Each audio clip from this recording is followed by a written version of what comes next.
ಅತ್ಯಾಧುನಿಕ ನಮ್ಮದೇ ಆದ ಒಂದು ಶಕ್ತಿಶಾಲಿ ಫೈಟರ್ ಜೆಟ್ ಇಂಜಿನ್. ನಾವು ಎಷ್ಟೇ ಸ್ವದೇಶಿ ಫೈಟರ್ ಜೆಟ್ ಮಾಡಿದ್ರೂ ಅದರ ಇಂಜಿನ್ಗಾಗಿ ಅಮೆರಿಕವನ್ನು, ರಷ್ಯಾವನ್ನು ಅಥವಾ ಫ್ರಾನ್ಸ್ ಅನ್ನು ಬೇಡಿಕೊಳ್ಳಬೇಕಾದ ಪರಿಸ್ಥಿತಿ. ಆದ್ರೆ ಈಗ ಈ ಕತೆ ಕಂಪ್ಲೀಟ್ ಆಗಿ ಚೇಂಜ್ ಆಗುವ ಕಾಲ ಬಂದಿದೆ. ಎಸ್, ಭಾರತದ ಅತಿದೊಡ್ಡ ಕಂಪನಿ ರಿಲಯನ್ಸ್ ಇಂಡಸ್ಟ್ರೀಸ್ ಮತ್ತು ಜಗತ್ತಿನ ಪ್ರತಿಷ್ಠಿತ ಇಂಜಿನ್ ತಯಾರಕ ಕಂಪನಿ ರೋಲ್ಸ್ ರಾಯ್ಸ್ ಒಂದಾಗ್ತಾ ಇದೆ. ಭಾರತದ ಭವಿಷ್ಯದ ಅಡ್ವಾನ್ಸ್ಡ್ ಮೀಡಿಯಂ ಕಾಂಬ್ಯಾಟ್ ಏರ್ಕ್ರಾಫ್ಟ್ ಅಂದ್ರೆ AMCA ಪ್ರೋಗ್ರಾಂಗಾಗಿ ಇವರಿಬ್ಬರು ಸೇರಿ ಒಂದು ಸ್ವದೇಶಿ ಫೈಟರ್ ಜೆಟ್ ಇಂಜಿನ್ ಡೆವಲಪ್ ಮಾಡಲು ಮುಂದಾಗಿದ್ದಾರೆ. ಎಲ್ಲ ಅಂದುಕೊಂಡಂತೆ ಆದರೆ ಶೀಘ್ರದಲ್ಲೇ ಹೊಸ ಫೈಟರ್ ಜೆಟ್ ಇಂಜಿನ್ ರೆಡಿ ಆಗಲಿದೆ. ಇದು ಈಗ ಭಾರಿ ಕುತೂಹಲ ಕೆರಳಿಸಿದೆ. ಅಷ್ಟಕ್ಕೂ ಈ ಡೀಲ್ ನಿಂದ ಭಾರತಕ್ಕೆ ಆಗುವ ಲಾಭಗಳೇನು? JE ಫೈಟರ್ ಇಂಜಿನ್ಗಳ ಕತೆ ಏನಾಗುತ್ತೆ? ಇದರಲ್ಲಿ DRDO ಪಾತ್ರವೇನು? ರಿಲಯನ್ಸ್ ನಿಜಕ್ಕೂ ಏನ್ ಮಾಡುತ್ತೆ? ಈ ಎಲ್ಲ ರೋಚಕ ಮಾಹಿತಿಗಳನ್ನ ಈ ವಿಡಿಯೋದಲ್ಲಿ ನೋಡೋಣ ಬನ್ನಿ. ಫೈಟರ್ ಜೆಟ್ ಇಂಜಿನ್ ತಯಾರಿಕೆಗೆ ಅಂಬಾನಿ ಎಂಟ್ರಿ. ಭಾರತದ 5th ಜನರೇಷನ್ ಫೈಟರ್ ಡ್ರೀಮ್ ನನಸಾಗುತ್ತಾ? ಎಸ್, ರಿಲಯನ್ಸ್ ಇಂಡಸ್ಟ್ರೀಸ್ ಮತ್ತು ರೋಲ್ಸ್ ರಾಯ್ಸ್ ಕಂಪನಿಗಳು ಜಂಟಿಯಾಗಿ ಒಂದು ಸ್ಟ್ರಾಟಜಿಕ್ ಪಾರ್ಟ್ನರ್ಶಿಪ್ ಅನೌನ್ಸ್ ಅನ್ನ ಮಾಡಿವೆ. ಅದು ಕೂಡ ಸ್ವಾತಂತ್ರ್ಯ ದಿನದ ಹಿಂದಿನ ದಿನವೇ ಈ ಘೋಷಣೆ ಹೊರಬಿದ್ದಿದೆ. ಈ ಪಾರ್ಟ್ನರ್ಶಿಪ್ ಉದ್ದೇಶ ಒಂದೇ, ಅದು ಏನಂದ್ರೆ ಭಾರತದ AMCA ಪ್ರೋಗ್ರಾಂಗಾಗಿ ನಮ್ಮದೇ ಆದ ಸಾವರಿನ್ ಕಾಂಬ್ಯಾಟ್ ಇಂಜಿನ್ ಅಂದ್ರೆ ಸ್ವದೇಶಿ ಫೈಟರ್ ಇಂಜಿನ್ ಅನ್ನ ಡಿಸೈನ್ ಮಾಡೋದು, ಡೆವಲಪ್ ಮಾಡೋದು, ಮ್ಯಾನುಫ್ಯಾಕ್ಚರಿಂಗ್ ಮಾಡೋದು ಮತ್ತು ಡೆಲಿವರಿ ಮಾಡೋದು.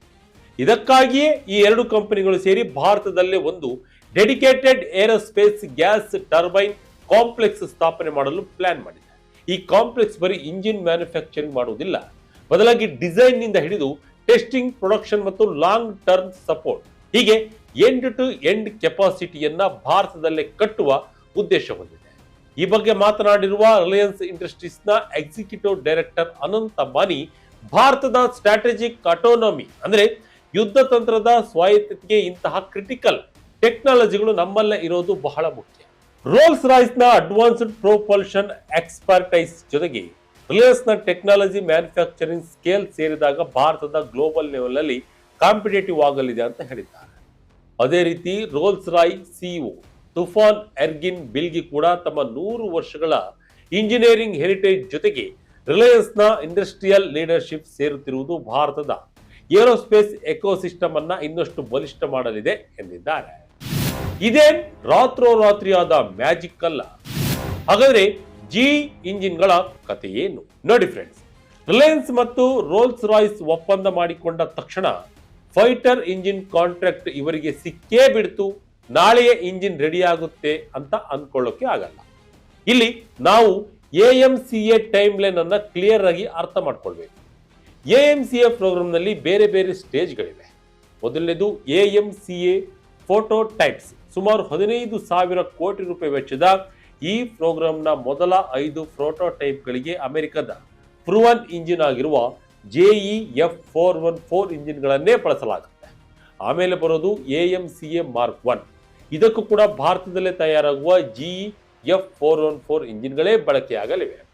ಇದರಿಂದ ನಮ್ಮ ಇಂಪೋರ್ಟ್ ಡಿಪೆಂಡೆನ್ಸ್ ಸ್ವಲ್ಪ ಕಡಿಮೆಯಾಗಿ ಬೇಗನೆ ವಿಮಾನಗಳ ಪ್ರೊಡಕ್ಷನ್ ಶುರುವಾಗುತ್ತೆ. ಆದರೆ ಅಸಲಿ ಗೇಮ್ ಚೇಂಜರ್ ಆಗೋದು AMCA Mark 2 ನಲ್ಲಿ. ಈ ಮಾರ್ಕ್ 2 ವರ್ಷನ್ಗೆ ಹೈಯರ್ ಥ್ರಸ್ಟ್ ಬೇಕು, ಅಂದ್ರೆ 110, 120 KN ಕ್ಲಾಸ್ ನ ಪವರ್ಫುಲ್ ಇಂಜಿನ್ ಬೇಕು. ಈ ಇಂಜಿನ್ ಪೂರ್ತಿಯಾಗಿ ಭಾರತದದ್ದೇ ಆಗಿರಬೇಕು ಅನ್ನೋದು ಸರ್ಕಾರದ ಉದ್ದೇಶ. ಸದ್ಯಕ್ಕೆ ಈ ಒಪ್ಪಂದ ಆಗ್ತಿರೋದು ಇದೇ AMCA Mark 2 ಇಂಜಿನ್ಗಾಗಿ. ಆದ್ರೆ ಸರ್ಕಾರ ಇನ್ನು ಫೈನಲ್ ಡಿಸಿಷನ್ ತೆಗೆದುಕೊಂಡಿಲ್ಲ. ಯಾಕೆಂದ್ರೆ ಕಾಂಪಿಟೇಷನ್ ನಲ್ಲಿ ಫ್ರಾನ್ಸ್ ನ ಸಫ್ರಾನ್ ಕಂಪನಿ ಕೂಡ ಇದೆ. ಇನ್ನು ರೋಲ್ಸ್ ರಾಯ್ಸ್ ಬ್ರಿಟನ್ ನ ಕಂಪನಿಯಾಗಿದ್ದು ಈ ಕಂಪನಿಗೆ ಈಗ ಯುರೋಪ್ ನಲ್ಲಿ ಹೆಚ್ಚು ಆರ್ಡರ್ಸ್ ಇಲ್ಲ. ಅವರಿಗೆ ಭಾರತದ ದೊಡ್ಡ ಮಾರ್ಕೆಟ್ ಬೇಕೇ ಬೇಕು. ಹಾಗಾಗಿ ಅವರು ಫುಲ್ ಟೆಕ್ನಾಲಜಿ ಟ್ರಾನ್ಸ್ಫರ್ ಕೊಡಲು ಕೂಡ ರೆಡಿ ಇದ್ದಾರೆ ಎನ್ನಲಾಗಿದೆ. ಸ್ವದೇಶಿ ಇಂಜಿನ್ ಯಾಕೆ ಅಷ್ಟೊಂದು ಇಂಪಾರ್ಟೆಂಟ್? ಕಾವೇರಿ ಇಂಜಿನ್ ಫೇಲ್ಯೂರ್ ಕಲಿಸಿದ ಪಾಠ. ಭಾರತಕ್ಕೆ ಈ ಸ್ವದೇಶಿ ಇಂಜಿನ್ ಯಾಕೆ ಅಷ್ಟು ಇಂಪಾರ್ಟೆಂಟ್ ಅಂತ ನೀವು ಕೇಳಬಹುದು. ಸ್ನೇಹಿತರೆ, ಭಾರತದ ಅತಿದೊಡ್ಡ ವೀಕ್ನೆಸ್ ಅಂದ್ರೆ ಪವರ್ಫುಲ್ ಟರ್ಬೋ ಫ್ಯಾನ್ ಇಂಜಿನ್ಗಳ ಕೊರತೆ. ನಮ್ಮ Kaveri engine programme modern fighter ಜೆಟ್ಗಳಿಗೆ ಬೇಕಾದ ಥ್ರಸ್ಟ್ ಮತ್ತು ರಿಯಾಬಿಲಿಟಿ ಕೊಡೋರಲ್ಲಿ ಫೇಲ್ ಆಯಿತು ಅನ್ನೋದು ನಿಮಗೆಲ್ಲ ಗೊತ್ತೇ ಇದೆ. ಯಾಕೆಂದ್ರೆ ಫೈಟರ್ ಇಂಜಿನ್ ಮಾಡೋದು ಅಂದ್ರೆ ಕಾರಿನ ಇಂಜಿನ್ ಮಾಡಿದಷ್ಟು ಸುಲಭವಲ್ಲ. ಇದಕ್ಕೆ high temperature turbine metallurgy, single crystal turbine blades, thermal barrier coatings, combustion ಮತ್ತು afterburner technology, high pressure compressor, digital engine controls, ಹೀಗೆ ಅತ್ಯಂತ ಕಾಂಪ್ಲೆಕ್ಸ್ ಆದ ಅಡ್ವಾನ್ಸ್ಡ್ ಎಕ್ಸ್ಪರ್ಟೈಸ್ ಬೇಕು. ರೋಲ್ಸ್ ರಾಯ್ ಜೊತೆಗಿನ ಪಾಲುದಾರಿಕೆ ಈ ಎಲ್ಲ ಮಿಸ್ಸಿಂಗ್ ಲಿಂಕ್ ಗಳನ್ನ ಜೋಡಿಸಲಿದೆ. ಸುಮ್ಮನೆ ವಿದೇಶಿ ಇಂಜಿನ್ ತಂದು ನಮ್ಮಲ್ಲಿ ಅಸೆಂಬಲ್ ಮಾಡೋದಲ್ಲ, ಬದಲಾಗಿ ನಮ್ಮ ಇಂಜಿನಿಯರ್ಗಳು ಈ ಇಂಜಿನ್ ಅನ್ನ ಡಿಸೈನ್ ಮಾಡೋದು, ಮಾಡಿಫೈ ಮಾಡೋದು ಮತ್ತನ್ನ ಅದನ್ನ ಅಪ್ಗ್ರೇಡ್ ಮಾಡೋದನ್ನ ಕಲಿಬೇಕು. ಪ್ರತಿ ಬಾರಿ ಏನಾದ್ರೂ ಬದಲಾವಣೆ ಮಾಡಬೇಕು ಅಂದ್ರೆ ವಿದೇಶಿಯರ ಪರ್ಮಿಷನ್ ಕೇಳೋ ಪರಿಸ್ಥಿತಿ ಬರಬಾರದು. ಅದೇ ಕಾರಣಕ್ಕೆ ಸ್ವದೇಶಿ ಫೈಟರ್ ಇಂಜಿನ್ ಭಾರತಕ್ಕೆ ಅತ್ಯವಶ್ಯಕ ಹಾಗೂ ಅನಿವಾರ್ಯ. ಈ ಪವರ್ಫುಲ್ ಇಂಜಿನ್ ಬಂದ್ರೆ AMCA mark II fighter jet ಏನೆಲ್ಲ ಮಾಡಬಲ್ಲದು ಗೊತ್ತಾ? ಬನ್ನಿ ನೋಡೋಣ.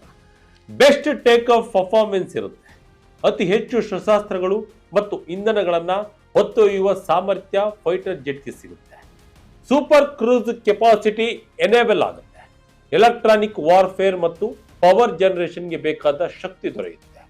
ಹೈ ಆಲ್ಟಿಟ್ಯೂಡ್ ಬೇಸ್ಗಳಿಗಿಂತಲೂ ಬೆಸ್ಟ್ ಪರ್ಫಾರ್ಮೆನ್ಸ್ ಅನ್ನ ನೀಡುವ ಪವರ್ ಬರುತ್ತೆ. ಯಾಕೆಂದ್ರೆ ವಿಮಾನ ಎಷ್ಟೇ ಸ್ಟೆಲ್ತ್ ಆಗಿದ್ರು ಅದರೊಳಗೆ ಒಂದು ದಮ್ ಇರುವ ಇಂಜಿನ್ ಇಲ್ಲ ಅಂದ್ರೆ ಆ ವಿಮಾನದ ಪೂರ್ತಿ ಪೊಟೆನ್ಷಿಯಲ್ ಯೂಸ್ ಮಾಡೋಕೆ ಆಗೋದೇ ಇಲ್ಲ. ಆದ ಕಾರಣ ಪವರ್ಫುಲ್ ಫೈಟರ್ ಜೆಟ್ ಇಂಜಿನ್ ಭಾರತಕ್ಕೆ ಬೇಕಿದೆ. ಅದಲ್ಲದೆ ನಾವು ಬೇರೆ ದೇಶದಿಂದ ಇಂಜಿನ್ ತರಿಸಿದ್ರೆ ಪ್ರತಿ ಇಂಜಿನ್ಗೆ ಕೋಟ್ಯಾಂತರ ರೂಪಾಯಿ ಸುರಿಬೇಕು. ಅದೇ ರಿಲಯನ್ಸ್ ಫ್ಯಾಕ್ಟರಿ ಭಾರತದಲ್ಲಿ ಶುರುವಾದ್ರೆ ಸಾವಿರಾರು ಯುವಕರಿಗೆ ಉದ್ಯೋಗ ಸಿಗುತ್ತೆ ಮತ್ತು ಭಾರತದ ದುಡ್ಡು ಭಾರತದಲ್ಲೇ ಉಳಿಯುತ್ತೆ. ರಕ್ಷಣೆಗೆ ಪ್ರೈವೇಟ್ ಸೆಕ್ಟರ್ ಬಿಗ್ ಎಂಟ್ರಿ. ಭಾರತಕ್ಕೆ ಸಿಗಲಿದೆ ಬಾರ್ಗೇನಿಂಗ್ ಪವರ್. ಇಲ್ಲಿ ನೀವು ಗಮನಿಸಬೇಕಾದ ಇನ್ನೊಂದು ದೊಡ್ಡ ವಿಚಾರ ಅಂದ್ರೆ ನಮ್ಮ ಡಿಫೆನ್ಸ್ ಸೆಕ್ಟರ್ ನಲ್ಲಿ ಪ್ರೈವೇಟ್ ಕಂಪನಿಗಳ ಎಂಟ್ರಿ. AMCA ಅನ್ನೋದು ಭಾರತದ ಮೊದಲ ಮೇಜರ್ ಫೈಟರ್ ಪ್ರೋಗ್ರಾಮ್. ಅಲ್ಲಿ ಪ್ರೈವೇಟ್ ಕಂಪನಿಗಳಿಗೆ ಮಣೆ ಹಾಕಲಾಗ್ತಿದೆ. ವಿಮಾನ ತಯಾರಿಕೆಗೆ ಟಾಟಾ, L&T ಮತ್ತು ಭಾರತ ಫೋರ್ಜ್ ನಂತಹ 3 ಪ್ರೈವೇಟ್ ಕನ್ಸಲ್ಟೆಂಟ್ಗಳು ಶಾರ್ಟ್ ಲಿಸ್ಟ್ ಆಗಿವೆ. ಈಗ ಪ್ರೊಪಲ್ಸನ್ ಅಂದ್ರೆ ಇಂಜಿನ್ ವಿಭಾಗಕ್ಕೆ ರಿಲಯನ್ಸ್ ಎಂಟ್ರಿ ಕೊಡ್ತಾ ಇದೆ. ಇದರಿಂದ ಕೇವಲ HAL ಮತ್ತು DRDO ಲ್ಯಾಬ್ಗಳ ಮೇಲಿನ ಅವಲಂಬನೆ ತಪ್ಪಿ ಒಂದು ಸ್ಟ್ರಾಂಗ್ ಡಿಫೆನ್ಸ್ ಇಂಡಸ್ಟ್ರಿಯಲ್ ಬೇಸ್ ಸೃಷ್ಟಿಯಾಗಲಿದೆ. ಜೊತೆಗೆ ರೋಲ್ಸ್ ರಾಯ್ ಮತ್ತು ಸಫ್ರಾನ್ ಎರಡೂ ಕಂಪನಿಗಳು ರೇಸ್ನಲ್ಲಿ ಇರೋದ್ರಿಂದ ಭಾರತಕ್ಕೆ ದೊಡ್ಡ ಬಾರ್ಗೇನಿಂಗ್ ಪವರ್ ಸಿಕ್ಕಿದೆ. ಯಾರು ನಮಗೆ ಫುಲ್ ಇಂಟೆಲೆಕ್ಚುವಲ್ ಪ್ರಾಪರ್ಟಿ ಓನರ್ಶಿಪ್ ಕೊಡ್ತಾರೋ, ಇಂಜಿನ್ನ ಹಾರ್ಟ್ ಸೆಕ್ಷನ್ ಟೆಕ್ನಾಲಜಿ ಕೊಡ್ತಾರೋ, ಎಕ್ಸ್ಪೋರ್ಟ್ ಮಾಡೋಕೆ ಪರ್ಮಿಷನ್ ಕೊಡ್ತಾರೋ ಅವರನ್ನೇ ನಾವು ಸೆಲೆಕ್ಟ್ ಮಾಡಬಹುದು. ಅಂದಹಾಗೆ ಈ ಏರೋಸ್ಪೇಸ್ ಗ್ಯಾಸ್ ಟರ್ಬೈನ್ ಕಾಂಪ್ಲೆಕ್ಸ್ ಬರೀ AMCಗೆ ಮಾತ್ರ ಸೀಮಿತ ಅಲ್ಲ. ಫ್ಯೂಚರ್ನಲ್ಲಿ ನೇವಿ ವಿಮಾನಗಳ ಇಂಜಿನ್, ವಾರ್ ಡ್ರೋನ್ಗಳ ಇಂಜಿನ್, ಹೆಲಿಕಾಪ್ಟರ್, ಟ್ರಾನ್ಸ್ಪೋರ್ಟ್ ಏರ್ಕ್ರಾಫ್ಟ್, ಕೊನೆಗೆ ನೌಕಾಪಡೆಯ ಹಡಗುಗಳ ಗ್ಯಾಸ್ ಟರ್ಬೈನ್ಗಳನ್ನು ಕೂಡ ಇಲ್ಲೇ ಮಾಡಬಹುದು. ಇದು ಭಾರತವನ್ನ ಬರೀ ಅಸೆಂಬ್ಲರ್ ಸ್ಥಾನದಿಂದ ಏರೋಸ್ಪೇಸ್ ಪ್ರೊಪಲ್ಷನ್ ಪವರ್ ಆಗಿ ಕನ್ವರ್ಟ್ ಮಾಡಲಿದೆ. DRDO ಮತ್ತು GTRE ಕತೆ ಏನಾಗುತ್ತೆ? ಸಫ್ರಾನ್ ಹಾಗೂ ರಿಲಯನ್ಸ್ ಗುದ್ದಾಟ. ಇಷ್ಟೆಲ್ಲ ಕೇಳಿದ ಮೇಲೆ ನಿಮ್ಮಲ್ಲಿ ತುಂಬಾ ಜನರಿಗೆ ಒಂದು ಡೌಟ್ ಬಂದಿರಬಹುದು. ರಿಲಯನ್ಸ್ ರೋಲ್ಸ್ ರಾಯ್ಸ್ ಬಂದ್ರೆ ನಮ್ಮದೇ ಸರ್ಕಾರಿ ಸಂಸ್ಥೆಯಾದ GTRE ಮತ್ತು DRDO ಪಾತ್ರವೇನು? ಅವುಗಳ ಕೆಲಸ ನಿಲ್ಲುತ್ತಾ ಅಂತ? ಖಂಡಿತ ಇಲ್ಲ, ನೋ ವೇ. GTRE ಮತ್ತು DRDO ಈ ಪ್ರೋಗ್ರಾಂನ ಇಂಡಿಯನ್ ಡಿಸೈನ್ ಅಥಾರಿಟಿ ಮತ್ತು ಗವರ್ನಮೆಂಟ್ ಟೆಕ್ನಿಕಲ್ ಅಥಾರಿಟಿ ಆಗಿಯೇ ಮುಂದುವರಿಯಲಿವೆ. ಪ್ರೈವೇಟ್ ಕಂಪನಿಗಳು ಕೇವಲ ಆ ಡಿಸೈನ್ ಅನ್ನ ಮ್ಯಾನುಫ್ಯಾಕ್ಚರಿಂಗ್ ಮಾಡಿಕೊಡುವ ಕೆಲಸ ಮಾಡುತ್ತೆ. ಇನ್ನು ಕ್ಲಿಯರ್ ಆಗಿ ಹೇಳಬೇಕಂದ್ರೆ ಮಿಲಿಟರಿ ರಿಕ್ವೈರ್ಮೆಂಟ್ ಮತ್ತು ಡಿಸೈನ್, ವಾಯುಸೇನೆಗೆ ಎಷ್ಟು ಪವರ್ನ ಇಂಜಿನ್ ಬೇಕು, ಅದರ ಸೈಜ್ ಹೇಗಿರಬೇಕು ಅನ್ನೋದನ್ನ GTRE ಡಿಸೈಡ್ ಮಾಡುತ್ತೆ. ರೋಲ್ಸ್ ರಾಯ್ಸ್ ಮತ್ತು ರಿಲಯನ್ಸ್ ಅದಕ್ಕೆ ತಕ್ಕಂತೆ ಕೋಡ್ ಡಿಸೈನ್ ಮಾಡುತ್ತೆ. ಇನ್ನು technology transfer management, Rolls Royce ಕೊಡುವ technology, design database, source code, single crystal blade ಟೆಕ್ನಾಲಜಿಯನ್ನ GTRE ರಿಸೀವ್ ಮಾಡಿಕೊಂಡು ತಮ್ಮ ಲ್ಯಾಬ್ಗಳಿಗೆ ಸೇರಿಸುತ್ತೆ. ಇಷ್ಟೆಲ್ಲ ಆದ್ಮೇಲೆ ಟೆಸ್ಟಿಂಗ್ ಮತ್ತು ಸರ್ಟಿಫಿಕೇಶನ್ ಬರುತ್ತೆ. ರಿಲಯನ್ಸ್ ರೋಲ್ಸ್ ರಾಯ್ ಟೆಸ್ಟ್ ಮಾಡಿದ್ರು ಅದನ್ನ DRDO ಇಂಡಿಪೆಂಡೆಂಟ್ ಆಗಿ ವೆರಿಫೈ ಮಾಡಲೇಬೇಕು. High temperature test, bird injection test, life assessment ಮಾಡಿ ಕೊನೆಗೆ ಮಿಲಿಟರಿ ಸರ್ಟಿಫಿಕೇಟ್ ಕೊಡೋದು ಸರ್ಕಾರಿ ಏಜೆನ್ಸಿಗಳೇ.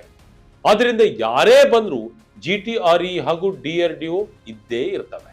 ಇನ್ನು ರಿಲಯನ್ಸ್ ಏನ್ ಮಾಡುತ್ತೆ, ರೋಲ್ಸ್ ರಾಯ್ ಏನ್ ಮಾಡುತ್ತೆ ಅನ್ನೋದನ್ನ ನಾವು ನೋಡ್ತಾ ಹೋಗೋದಾದ್ರೆ, ರಿಲಯನ್ಸ್ ಈ ಕಾಂಪ್ಲೆಕ್ಸ್ಗೆ ಬಂಡವಾಳ ಹಾಕುತ್ತೆ, ಇಂಡಸ್ಟ್ರಿಯಲ್ ಹ್ಯಾಂಡ್ ಫ್ಯಾಕ್ಟರಿ ರೆಡಿ ಮಾಡುತ್ತೆ, ಬಿಡಿ ಭಾಗಗಳನ್ನು ಪೂರೈಸುವ ಸಪ್ಲೈ ಚೈನ್ ಡೆವಲಪ್ ಮಾಡಿ ಕ್ವಾಲಿಟಿ ಕಂಟ್ರೋಲ್, ಅಸೆಂಬ್ಲಿ ಲೈನ್ ಮತ್ತು ಮೇಂಟೆನೆನ್ಸ್ ಕೆಲಸಗಳನ್ನು ನೋಡಿಕೊಳ್ಳುತ್ತೆ. ಅಂದರೆ ರಿಲಯನ್ಸ್ ಒಂದು ಇಂಡಸ್ಟ್ರಿಯಲ್ ಪ್ರೈಮ್ ಕಾಂಟ್ರಾಕ್ಟರ್ ಆಗಿ ಕೆಲಸವನ್ನ ಮಾಡುತ್ತೆ. ಮತ್ತೆ ರೋಲ್ಸ್ ರಾಯ್ ಏನ್ ಮಾಡುತ್ತೆ? ಇವರು ನಮ್ಮಲ್ಲಿ ಇಲ್ಲದ advanced compressor, turbine design, hot section ಮತ್ತು ಮೆಟೀರಿಯಲ್ಸ್ ಡಿಜಿಟಲ್ ಇಂಜಿನ್ ಕಂಟ್ರೋಲ್ಸ್ ನಂತಹ ಕೋರ್ ಟೆಕ್ನಾಲಜಿಯನ್ನ ತಂದು ನಮ್ಮ ಇಂಜಿನಿಯರ್ಗಳಿಗೆ ಟ್ರೈನಿಂಗ್ ಕೊಡ್ತಾರೆ. ಪಾಸಿಟಿವ್ ಜೊತೆ ಜಾಸ್ತಿಯೇ ರಿಸ್ಕ್ ಏನಿದೆ. ಯಾವತ್ತೂ ಒಂದು ನಾಣ್ಯಕ್ಕೆ ಎರಡು ಮುಖ ಇದ್ದೇ ಇರುತ್ತೆ.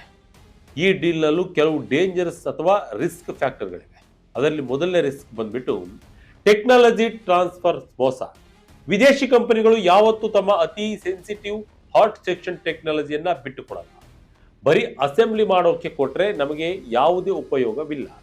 ನಮ್ಮ ಸರ್ಕಾರ ಅಗ್ರಿಮೆಂಟ್ ನಲ್ಲಿ ಈ ಕೋರ್ ಟೆಕ್ನಾಲಜಿ ನಮಗೆ ಸಿಗುವಂತೆ ನೋಡ್ಕೊಳ್ಬೇಕು. ಇನ್ನು ಎರಡನೇದು ಭಾರಿ ವಿಳಂಬ. ಒಂದು ಹೊಸ ಫೈಟರ್ ಇಂಜಿನ್ ಡೆವಲಪ್ ಮಾಡಿ, ಟೆಸ್ಟ್ ಮಾಡಿ, ಫ್ಲೈಟ್ ಸರ್ಟಿಫಿಕೇಶನ್ ಪಡೆಯೋಕೆ ವರ್ಷಗಳೇ ಬೇಕು.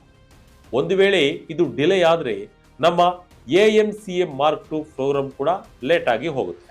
ಇನ್ನು ಸ್ಟಾರ್ಟಿಂಗ್ ನಲ್ಲಿ ವಿಮಾನಕ್ಕೆ GE F414 ಇರುತ್ತೆ, ಆಮೇಲೆ ಹೊಸ ಇಂಜಿನ್ ಹಾಕಬೇಕು. ಇದರಿಂದ air frame integration, software, centre of gravity ಎಲ್ಲವೂ ಬದಲಾಗುತ್ತೆ. ಲಾಜಿಸ್ಟಿಕ್ಸ್ ಮತ್ತು ಸ್ಪೇರ್ ಪಾರ್ಟ್ಸ್ ಮೇಂಟೈನ್ ಮಾಡೋದು ತಲೆನೋವಿನ ಕೆಲಸ ಆಗಲಿದೆ. ಇದರ ಜೊತೆಗೆ ಕೊನೆಯದಾಗಿ ನೆನಪಿರಲಿ, ರಿಲಯನ್ಸ್ ರೋಲ್ಸ್ ರಾಯ್ಸ್ ಮಾಡಿಕೊಂಡಿರೋದು ಕೇವಲ ಒಂದು ಸ್ಟ್ರಾಟಜಿಕ್ ಇಂಟೆಂಟ್. ಸರ್ಕಾರ ಇನ್ನೂ ಕಾಂಟ್ರಾಕ್ಟ್ ಸೈನ್ ಮಾಡಿಲ್ಲ. ಸಫ್ರನ್ ಕೂಡ ಕಾಂಪಿಟೇಷನ್ ಅಲ್ಲಿದೆ. ಸರ್ಕಾರ ಯಾರನ್ನ ಬೇಕಾದ್ರೂ ಸೆಲೆಕ್ಟ್ ಮಾಡಬಹುದು. ಭಾರತದ ಪಾಲಿಗೆ ಇದೊಂದು ಟರ್ನಿಂಗ್ ಪಾಯಿಂಟ್. ಒಟ್ಟಿನಲ್ಲಿ ಭಾರತದ AMCA ಪಯಣ 3 ಹಂತಗಳಲ್ಲಿದೆ. ರಿಲಯನ್ಸ್ ಮತ್ತು ರೋಲ್ಸ್ ರಾಯ್ಸ್ ಪ್ರಕಟಣೆ ಈ 3ನೇ ಹಂತವನ್ನ ಸ್ಟ್ರಾಂಗ್ ಮಾಡ್ತಾ ಇದೆ. ಈ ಡೀಲ್ ಸಕ್ಸಸ್ ಆಗಬೇಕು ಅಂದ್ರೆ ನಮಗೆ ಕೋರ್ ಟೆಕ್ನಾಲಜಿ ಸಿಗಲೇಬೇಕು, ಟೆಸ್ಟಿಂಗ್ ಟೈಮ್ಗೆ ಸರಿಯಾಗಿ ಆಗಬೇಕು ಮತ್ತು ಮಾಡಿಫೈ ಮಾಡುವ ಸಂಪೂರ್ಣ ಹಕ್ಕು ಭಾರತದ ಬಳಿಯೇ ಇರಬೇಕು. ಇವೆಲ್ಲವೂ ಸರಿಯಾಗಿ ನಡೆದರೆ AMCA ಕೇವಲ ಒಂದು ಸ್ಟೆಲ್ತ್ ಫೈಟರ್ ಆಗಿ ಉಳಿಯದೆ ಭಾರತವನ್ನು ಇಡೀ ಜಗತ್ತಿನ ಕಾಂಬ್ಯಾಟ್ ಏರ್ಕ್ರಾಫ್ಟ್ ಮತ್ತು ಪ್ರೊಪಲ್ಷನ್ ಇಂಡಸ್ಟ್ರಿಯಲ್ಲಿ ಒಂದು ಗ್ಲೋಬಲ್ ಲೀಡರ್ ಆಗಿ ನಿಲ್ಲಿಸಲಿದೆ. ಹಾಗಾದ್ರೆ ಈ ರಿಲಯನ್ಸ್ ಮತ್ತು ರೋಲ್ಸ್ ರಾಯ್ಸ್ ಮೆಗಾ ಡೀಲ್ ಬಗ್ಗೆ ನಿಮ್ಮ ಅಭಿಪ್ರಾಯವೇ? ಫ್ರಾನ್ಸ್ನ ಸಫ್ರನ್ ಮತ್ತು ಬ್ರಿಟನ್ನ ರೋಲ್ಸ್ ರಾಯ್ ಇವೆರಡರಲ್ಲಿ ಭಾರತದ ಯಾವ ಕಂಪನಿಗೆ ಕಾಂಟ್ರಾಕ್ಟ್ ನೀಡಬೇಕು ಅಂತ ತಮಗೆ ಅನಿಸುತ್ತೆ?